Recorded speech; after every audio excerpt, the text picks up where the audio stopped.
Blockchain technology क्या है? आइए जानते हैं। बहुत लोगों का मानना है बिटकॉइन की सफलता के पीछे ब्लॉकचेन टेक्नोलॉजी है। ये उसका मूल उद्देश्य था, पर ब्लॉकचेन इसे भी बहुत सक्षम है। दुनिया के अंदर बहुत सारी ब्लॉकचेन है। ब्लॉकचेन एक डिस्ट्रीब्यूटेड खाता वही टेक्नोलॉजी है जिसे कोई भी मूल्य को रिकॉर्ड और ट्रैक करने के लिए प्रोग्राम किया जा सकता है। वित्तीय व्यवहार से लेके मेडिकल रिकॉर्ड्स या जमीन के टाइटल। आप सोच रहे होंगे कि हमारे पास पहले से ही डेटा ट्रैक करने की प्रक्रिया है, तो ब्लॉकचेन के बारे में क्या खास है? आइए जानते हैं कि ब्लॉकचेन टेक्नोलॉजी हम जो एक दूसरे से बात करते हैं उसमें कैसे क्रांतिकारी है। कारण नंबर 1, जिस तरह से यह डेटा ट्रैक और संग्रहित करता है। ब्लॉकचेन ऐसे पैच जिसे ब्लॉक कहा जाता है उसमें जानकारी संग्रहित करता है और ये सारे ब्लॉक क्रम में जुड़कर एक रेखा बनाते हैं। उसे चेन ऑफ ब्लॉक कहा जाता है। जब आप कोई जानकारी बदलते हैं तो वो उस ब्लॉक में बदलने की वजह नए ब्लॉक में उसे स्टोर करता है कि इस दिन इस समय पर ये बदलाव हुआ। ऐसा इसलिए है क्योंकि ब्लॉकचेन सदी पुराने जनरल फाइनेंशियल लेजर मेथड पर आधारित है। डेटा को ट्रैक करने के लिए इसका नॉन डिस्ट्रक्टिव तरीका समय के साथ बदलता है। एक उदाहरण लेते हैं। एन और उसके भाई स्टीव के बीच जमीन के टुकड़े को लेकर विवाद है जो एक ही परिवार के हैं, क्योंकि ब्लॉकचेन टेक्नोलॉजी लेजर मेथड का उपयोग करती है। लेजर में एंट्री होगी कि 1900 में आदम ने प्रॉपर्टी खरीदी। जब 1930 में आदम ने दवे को प्रॉपर्टी बेची तो नए ब्लॉक में उसे स्टोर करेगा और आगे हर ट्रांजैक्शन नए लेजर में स्टोर होते रहेंगे। 2007 में जब एन उसके पापा से वो प्रॉपर्टी लेगी तो उसका रिकॉर्ड होगा। तो एन उसकी आज मालिक है, वो हम लेजर में देख सकते हैं। बरसों पुरानी लेजर मेथड के जैसे ये डेटा को कोई एक पुस्तक या एक डेटाबेस फाइल या कोई एक कंप्यूटर में स्टोर नहीं करता। ब्लॉकचेन बहुत कंप्यूटर्स के बीच डेटा को विकेंद्रीकृत और वितरित करता है। डिसेंट्रलाइजिंग सिस्टम से डेटा से छेड़छाड़ करने का कम हो जाता है और ये हमें इसके दूसरे फैक्टर से अवगत करता है जो ब्लॉकचेन को विशिष्ट बनता है। यह डेटा में विश्वास पैदा करता है।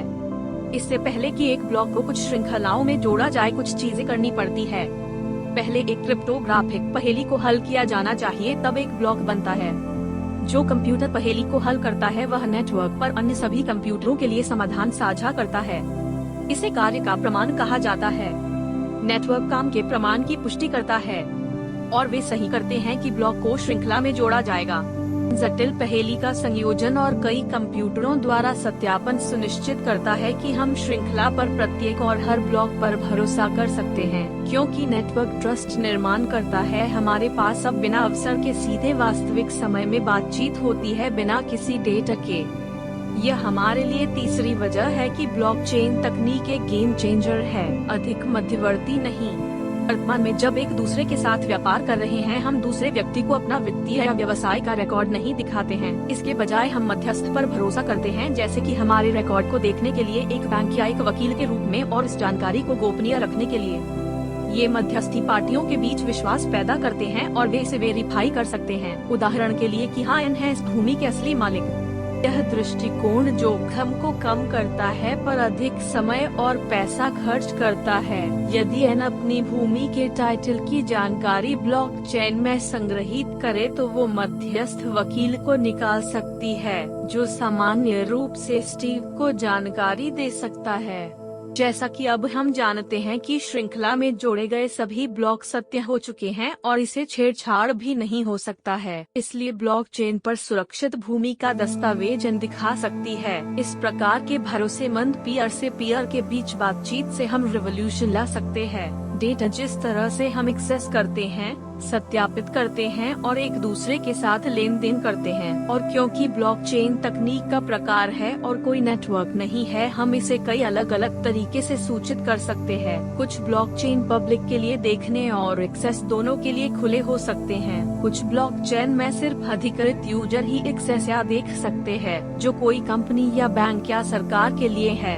कुछ हाइब्रिड पब्लिक प्राइवेट ब्लॉकचेन हो सकती है जिसमें अधिकृत यूजर ही एक्सेस कर सकता है, पर पब्लिक सिर्फ कुछ डेटा देख सकती है। दूसरों में सभी डेटा देख सकते हैं, लेकिन कुछ लोगों को ही नए डेटा को जोड़ने का एक्सेस है। उदाहरण के लिए एक सरकार हाइब्रिड प्रणाली का उपयोग कर सकती है भूमि सीमा रिकॉर्ड रखने के लिए, जैसे कि सभी प्रॉपर्टी डेटा देख सकते हैं पर कोई निजी जानकारी नहीं देख सकते और बदल भी नहीं सकते।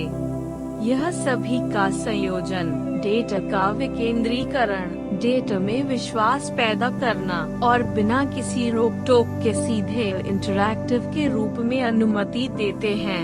एक दूसरे के साथ बातचीत के कई तरीकों से गुजरते हैं। यह ब्लॉकचेन प्रौद्योगिकी को क्षमता प्रदान करता है, लेकिन बहुत कुछ इस प्रौद्योगिकी के इंटरनेट की वृद्धि की तरह सभी प्रकार की जटिल नीतियों को सवालों के घेरे में लाता है। शासन, अंतर्राष्ट्रीय कानून, धर्मनिरपेक्षता और इकोनॉमिक